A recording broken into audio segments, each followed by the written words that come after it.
안녕하세요. 오늘은 사회복지 현장 실습, 사회복지 기관 분석에 대해서 함께 학습해 보도록 하겠습니다. 사회복지 기관에 대해서 우리가 먼저 알고 여러분들이 사회복지 현장 실습을 마무리를 하셨는데 실습을 할 수 있는 기관, 또 앞으로 또 학기 중 실습을 해야 되는 학생들도 있으니까 내가 어디서 실습을 할 수 있는지 그 실습에 대한 기관들에 대해서 하나하나 우리가 기본적인 법적인 내용들부터 살펴보고 그 다음에 여러분들 각 기관에 대한 홍보 영상이나 기관에 대한 소개에 대한 부분들을 순차적으로 함께 보도록 하겠습니다.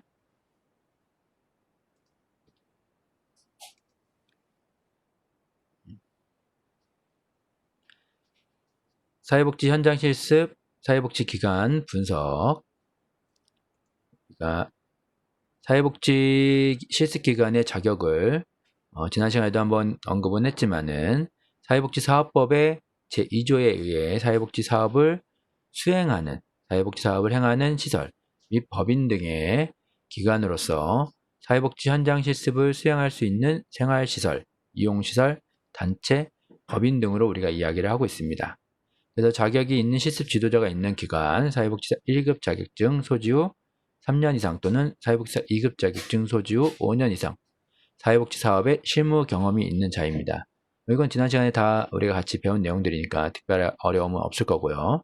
지침에 준하여 실습 지도가 가능한 기관이며 실습 지도자에게 업무 조정 또는 인센티브를 줄 수 있는 기관, 한국사회복지협회의 실습 등록기관으로 등록된 기관 등을 우리가 사회복지 실습기관 자격 기준이라고 이야기할 수 있겠습니다.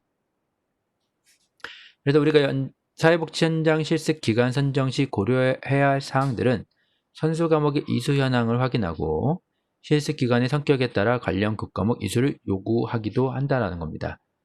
대부분이 요구하는 그런 기관들이 많지는 않지만 일부 기관에서는 최소한 이러이러한 과목들은 듣고 실습을 신청하라고 하는 그런 기관들도 있다는 겁니다. 또 사회복지기관 봉사 기관 견학 경험의 활용, 사회복지 분야, 기관, 자원봉사나 견학을 통한 경험을 통해 실습 기관을 선정합니다. 평상시 그래서 그만큼 사회복지 기관에 대한 자원봉사나 견학, 경험 같은 것들이 매우 중요하다라고 이야기를 할 수 있습니다. 그래서 여러분들이 실습만 끝났다라고 모든 게 끝난 게 아니라 항상 수시로 자원봉사, 이런 견학 등을 다양하게 많이 하는 것이 도움이 되며 또 실습 기관 선정 시에도 본인이 기관에 대한 이해도를 높일 수 있기 때문에 이러한 경험들이 실습 기관 선정에 도움을 줄 수 있습니다. 실습 기관에 대한 정보 수집, 한국사회복지사협회 실습 기관 등록 또는 자격 여부를 확인할 수도 있습니다.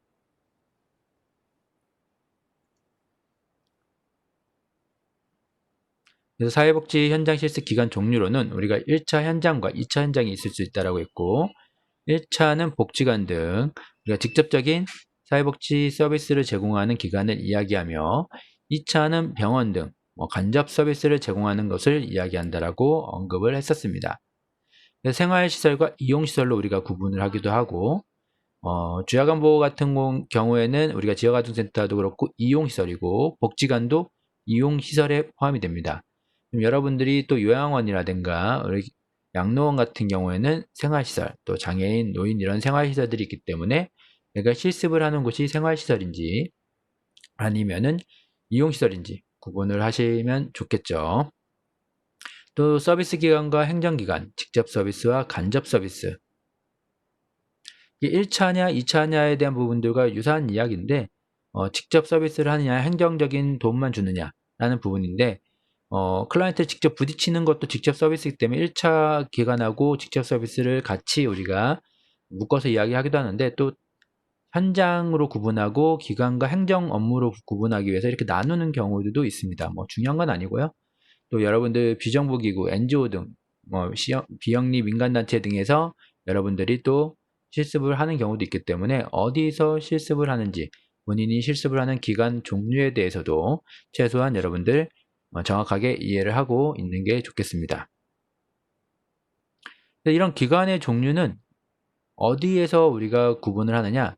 사회복지사업법에 따라서 일반적으로 구분을 합니다.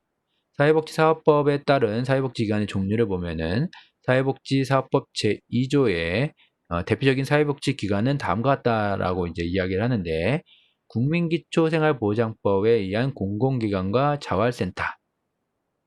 각 지역 자활센터가 지자체별로 하나씩 있다라고 이야기 드렸고, 또 공공기관, 지자체, 우리가 예를 들면 구청이나 이런 주민자치센터 같은 경우에서도 실습을 할 수는 있는데, 이게 이제 보통은 실습기관 등록을 하지 않고 지자체에서 실습생을 모집을 하지 않기 때문에 그런데, 공공기관과 이런 자활센터 같은 곳에서도 실습이 가능하다라는 겁니다. 그리고 아동복지법에 따르면은 아동보호전문기관, 가정위탁지원센터, 아동복지시설, 아동양육시설, 아동일시보호시설, 아동보호치료시설, 공동생활가정, 자립지원시설, 아동상담소, 지역아동센터 등이 또 우리 아동복지법에 의해서 우리가 실습을 할 수 있는 기관들입니다.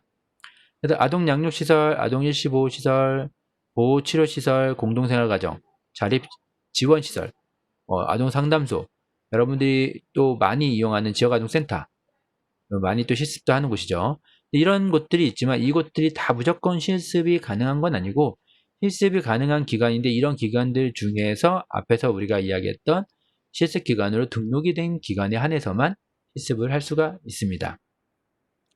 노인복지법은 노인주거복지시설, 의료복지시설, 여가복지시설, 재가노인복지시설, 노인보호 전문기관, 노인 일자리 지원기관 등으로 구분할 수 있으며, 주거복지시설은 이제 생활시설로 우리가 구분을 할 수 있는데, 노인 주거복지시설하고 의료복지시설은 24시간 생활하는 시설이지만은, 주거는 아프지 않은 노인들이 생활하는 곳으로서 우리가 양로원 등을 이야기하며, 노인 의료복지시설은 여러분들이 알고 있는 노인 장기요양기관 중에 이제 우리가 흔히 요양원이라고 불리우는 장기요양시설. 예. 근데 우리가 법적 명칭은 요양원이란 말이 없다라고 이야기했었죠. 노인 의료복지시설이 이제 노인 요양 공동생활 가정하고 노인 요양기관하고 이렇게 노인 요양시설 이 두 가지가 있습니다. 노인 요양 공동생활 가정은 9인 이하의 시설을 이야기하며, 노인 요양 공동생활 가정이 9인 이하라고 하면은 우리가 흔히 알고 있는 요양원, 노인 요양시설은 9인 이상, 대부분의 시설들을 우리가 노인 요양시설이라고 이야기를 하고 있습니다.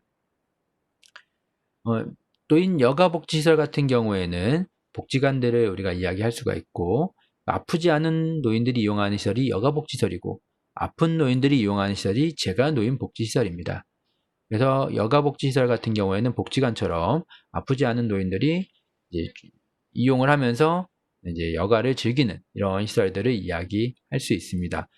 경로당도 있고 다양하게 우리가 여가복지시설에는 노인대학 여러 가지 시설들이 있지만은, 이게 사회복지 실습기관으로 우리가 할 만한 등록을 할 만한 기관으로서는 대표적인 게 지역 복지관 정도로 우리가 이야기할 수 있고, 경로당에는 상주 사회복지사라든가 이런 인력들이 없기 때문에 실습기관으로 선정할 수가 없습니다. 재가노인복지시설은 방문요양, 주야간보호, 단기보호, 방문간호 이런 시설들을 이야기하는데, 방문간호는 제외하고 보통 이제 방문요양과 주야간보호, 단기보호 시설들이 우리가 실습을 할 수 있는 기관들로 볼 수 있겠습니다.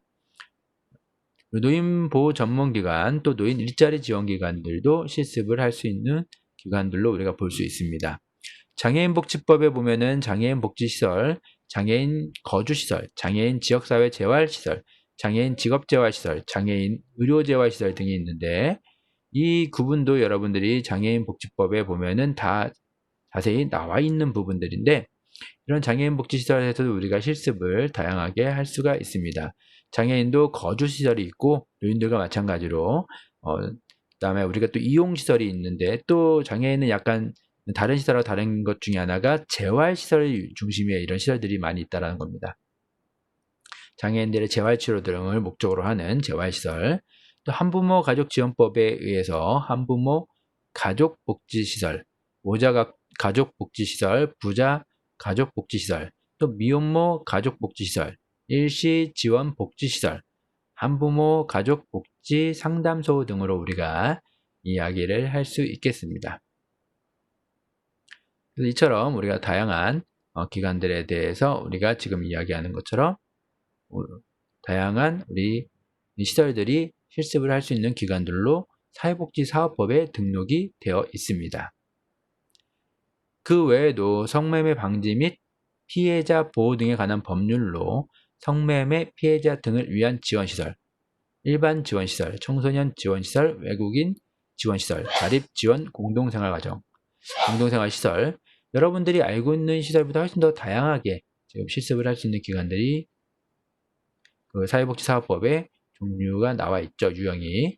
우리는 보통 그냥 지역아동센터, 복지관, 주야간보호, 요양원 뭐 이 정도만 생각을 하는데 사회복지사업법에 보면은 사회복지기관은 그것보다 훨씬 더 다양하게 많은 기관들이 있습니다. 다만 그 사회복지기관들의 숫자가 그렇게 많은 건 아니기 때문에 대부분 우리가 가장 많이 눈에 보이는 지역아동센터, 또 복지관, 주야간보호, 요양원 등을 찾게 되는 거죠. 복지관만 놓고 봐도 전국에 1000개 정도, 뭐 더 소형 복지관까지 놓으면은 최근에 더 숫자가 늘었지 모르겠지만은 그렇게 많은 숫자가 아니거든요. 예. 그런데 이제 지역아동센터 같은 경우에는 각 지역별로 다 있고 복지관들도 어쨌든 지역별로 있지만은 훨씬 주야간보호나 요양원들이 더 눈에 많이 보이는 거죠. 그에 반해서 장애인 시설이나 이런 것들은 더 우리가 찾기가 좀 어렵고, 그래도 일부 장애인 시설에서는 실습들을 많이 하는데 그 장애인 시설 외에 또 성매매 관련된 시설 같은 데서 실습하는 경우, 또 노숙인 관련된 시설에서 실습하는 경우는 극히 드물기는 합니다. 뭐 병원도 실습이 가능하다라고 제가 안내를 드렸었는데, 정신보건법에 보면은 국립정신병원이나 정신요양시설, 정신의료기관, 정신보건센터 뭐 이런 곳에서도 실습이 가능합니다. 성폭력 방지 및 피해자 보호 등에 관한 법률, 긴급전화센터, 가정폭력 관련 상담소, 가정폭력 피해자 보호시설, 장애인 보호시설, 뭐 이런 곳들, 성폭력 관련된 시설들도 우리가 또 사회복지 현장 실습이 가능한 기관들입니다. 다문화가족지원법에 의한 다문화가족지원센터, 우리가 건강가정지원센터라든가 다문화지원센터들이 최근에는 다문화가족지원센터 형태로 이제 하나로 우리가 이야기를 하고 있어서 다문화가족지원센터 등에서도 우리가 실습을 할 수가 있습니다. 다문화가족지원센터도 지자체별로 하나 정도는 있기 때문에 여러분들이 한번 찾아보시면 사실은 자활후견기관이나 다문화가족지원센터라든가 이런 곳들은 지자체별로 최소 1개 이상씩은 다 있는 시설들입니다. 물론 지역아동센터나 주야간보호라든가 이런 것들은 지자체별로 훨씬 많죠. 그러다 보니까 우리가 지역아동센터라든가 이런 곳들을 훨씬 더 쉽게 실습기관으로 선정하고 눈에 보이니까 찾으려고 하는데, 하나의 예를 들면은 주야간보호 같은 경우도 서울 기준으로 각 구별로 20개가 넘는 시설들이 보통 있지만은 청소년 문화지원센터, 그러니까 문화센터라든가 아니면은 지금 다문화가족지원센터라든가 이런 곳들은 다 지자체별로 하나, 2개 정도씩밖에 없다 보니까 우리가 실습기관 선정하는데 좀 어려움들이 있는 건 사실인 것 같습니다. 또 노숙인 시설들도 우리가 쉽게 접하기가 어렵고요. 그래서 노숙인 등의 복지 및 자립 지원에 관한 법률을 보면은 노숙인 복지시설, 그래서 노숙인 일시보호시설, 노숙인 자활시설, 노숙인 재활시설, 노숙인 요양시설, 노숙인 급식시설, 노숙인 진료시설, 또 보호관찰 등에 관한 법률에 의해서 보호관찰소, 사회복지사업법, 사회복지관 등에 대해서 우리가 이렇게 그 사회복지사업법엔 사회복지관을 또 구분하고 있으니까 사회복지기관들을 우리가 구분해서 유형별로 구분해서 볼 수가 있겠습니다. 다 이거는 사회복지사업법에서 우리가 볼 수 있다라고 이야기 드린 거죠. 그 외에도 사회복지 관련 법령에 의한 실습 가능한 기관 단체가 청소년 복지지원법이 있고 건강가정기본법. 다문화하고 건강가정은 이제 최근에 좀 합쳐졌다고 제가 앞에서 이야기를 드렸었어요. 그래서 이제 건강가정지원센터, 다문화가정지원센터가 있었는데 요즘은 뭐 다문화 가정지원센터 하나로 이제 건강가정, 다문화가 하나로 요즘은 통합을 해서 운영을 하는 형태입니다. 청소년 복지지원법에도 보면 청소년 시설들이 있는데 청소년 쉼터, 청소년 자립지원관, 청소년 치료재활센터, 청소년 문화센터 뭐 이런 것들이 있는데, 청소년 시설들은 청소년 지도사들과 사회복사들이 이제 보통 섞어서 근무가 되어 있는 형태들이다 보니까 실습을 받는 경우도 있고 안 받는 경우도 있는데, 대부분의 청소년 시설들은 그래도 실습생들을 받고는 있습니다. 그래서 여러분들이 청소년 관련된 또 관심이 있는 학생들이라고 하면은 청소년 복지지원법 관련된 시설에서 실습을 할 수도 있습니다. 건강가정기본법에 의한 부분들, 다문화가정지원법에 의한 부분들은 여러분들 설명을 했고, 자원봉사활동기본법에 의해서 자원봉사센터에서도 실습은 가능합니다. 또 의료법 시행규칙으로 의료기관, 그래서 우리가 의료사회복지사가 근무를 해야 됩니다. 병원이라 무조건 다 되는 게 아니라, 제가 앞에서도 언급을 한번 했었는데, 의료사회복지사가 근무하고 있는 종합병원에서는 사회복지사 실습을 할 수가 있습니다. 그래서 이런 종합병원 같은 경우에는 사회복지사 실습을 하는데, 병원에서 근무하거나 병원에 관심 있는 학생들이 하는 게 좋고, 여기는 실제로 사례회의나 이런 것들을 의사들, 간호사들과 같이 진행하는 형태들이기 때문에 실습생이라고 해도 실제로 실습을 받을 때 또 의학 용어 같은 것들을 많이 알고 있어야 되고 들어야 되고 외워야 되는 이런 어려움들이 사실은 있어요. 같이 이제 참여해가지고 뭐 배워야 되는 부분들이 있다 보니까 실제 회의까지 참여를 못 시키는 경우들도 있지만은 회의 내용들이나 이런 것들에 대해서 학습을 하거나 전달을 받을 때 그런 의학적 용어 같은 것들도 우리가 외워야 되고 암기를 해야 되는 어려움들도 있습니다. 사회복지 현장 실습 기간으로 우리가 등록하기 위해서는 사회복지 현장 실습 등록 기간 활용에 대한 부분들을 우리가 좀 더 살펴보면은 사회복지 현장 실습 기간 및 실습 지도자 등록을 해야 되는데, 이거는 여러분들이 하는 게 아니지만 한국사회복지사협회 자격관리센터에 등록을 하게 되어 있습니다. 이건 기관에서 하는 건데, 그래서 예전에는 제가 그 기관이 실습이 가능한지 확인을 하기 위해서는 이 기관 등록증이라든가 또 슈퍼바이저의 이력서라든가 자격증 사본 같은 것들이 필요했는데, 최근에는 이런 식으로 자격관리센터라는 게 있어서 실습기관으로 지도자를 같이 등록을 해놓기 때문에 나중에 실습기관 등록 확인서 하나만 받으면 되는 겁니다. 그래서 이렇게 여러분들이 생각을 하시면 되고요. 특별하게 어려운 부분은 없습니다. 그래서 기관이 등록이 돼 있냐, 등록이 돼 있지 않냐를 가지고 여러분들이 확인을 하시면 되는 부분입니다.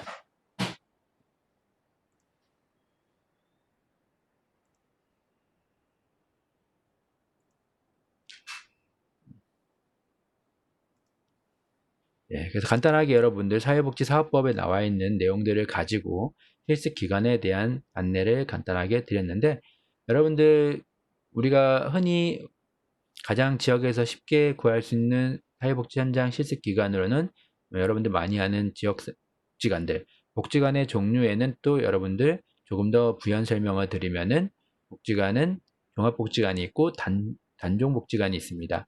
종합복지관은 대상자가 노인, 장애인, 여성 상관없이 다 하는 복지관이고, 단종복지관은 여러분들 대상자가 한 대상자인 거죠.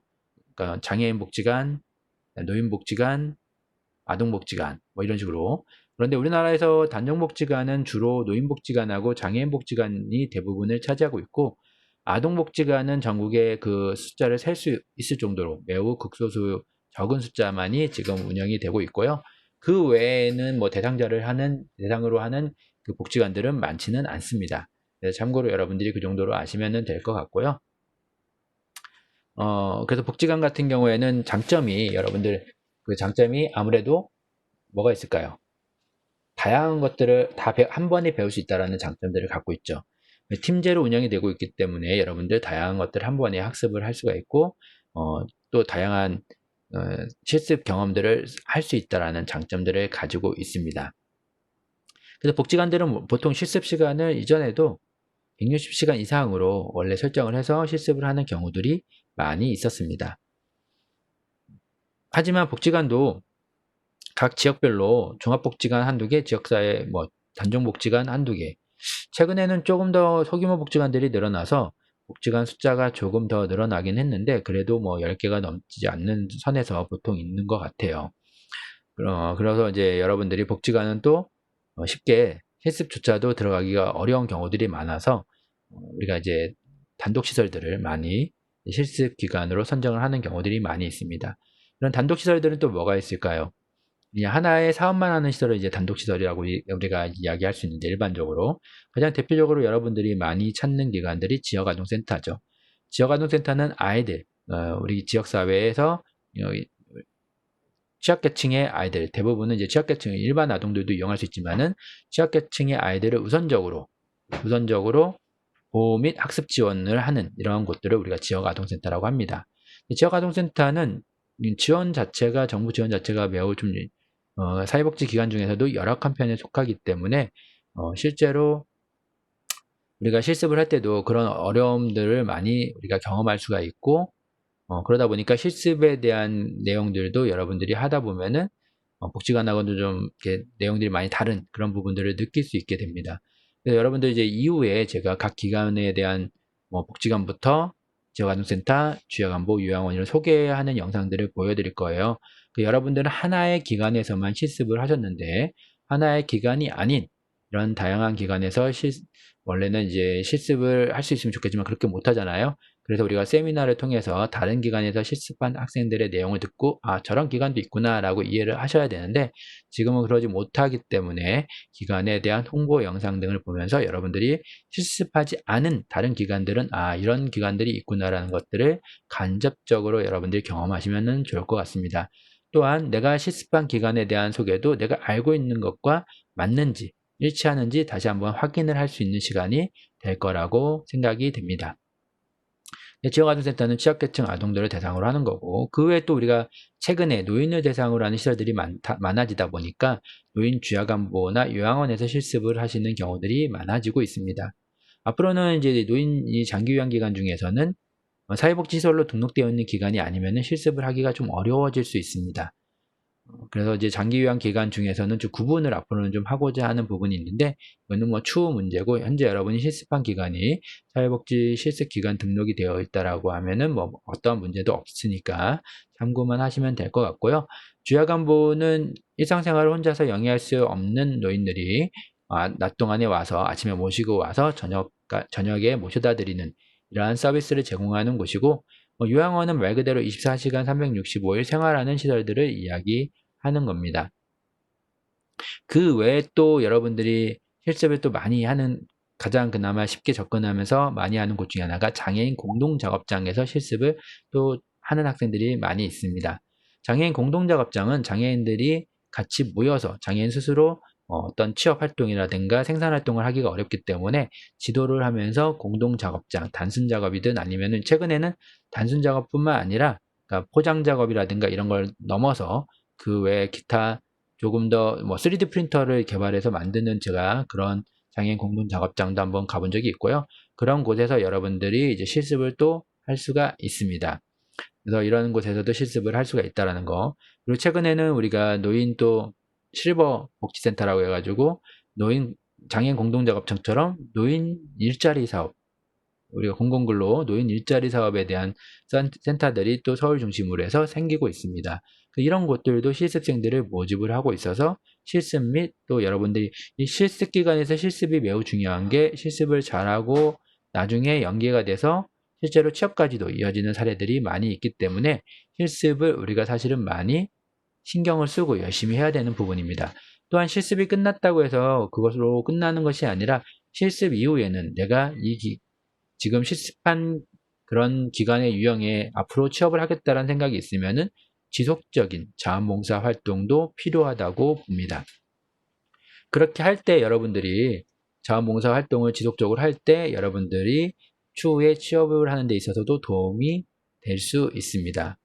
여러분들 우리가 지금 오늘 간략하게 사회복지기관의 유형에 대해서 또한 여러분들이 실습을 한 기관들의 종류에 대해서 좀 함께 살펴보고 이야기를 드렸습니다. 여러분들 아마 사회복지법제론이라든가 앞으로 이제 그런 과목에서 사회복지기관 유형에 대한 부분들을 다 배우시겠지만은 그래도 실습을 함에 있어서 여러분들이 실습한 기관들이 최소한 어떤 기관인지 어디에 포함이 되는지 정도는 알고 또 실습을 마무리를 하셨다 할지라도 추후로 어떻게 하는 건지에 대한 부분들을 또 어떤 기관에서 내가 실습을 했는지 앞으로 어디에 취업을 할지에 대한 부분들을 생각을 하실 필요가 있기 때문에 그런 부분에 대해서 여러분 오늘 좀 설명을 드렸습니다. 2교시부터는 여러분들이 이제는 각 기관에 대한 홍보 영상들을 보시면서 조금 더 다양하게 한번 생각을 해보시기를 바랍니다. 많은 정보들을 좀 얻어서 여러분들이 실습기관에 대한 이런 정보들을 가지고 도움이 되시기를 바라겠습니다. 1교시 수업은 오늘 여기까지 하고 2교시부터는 각 기관들에 대한 소개, 홍보 영상들로 여러분들 만나도록 하겠습니다.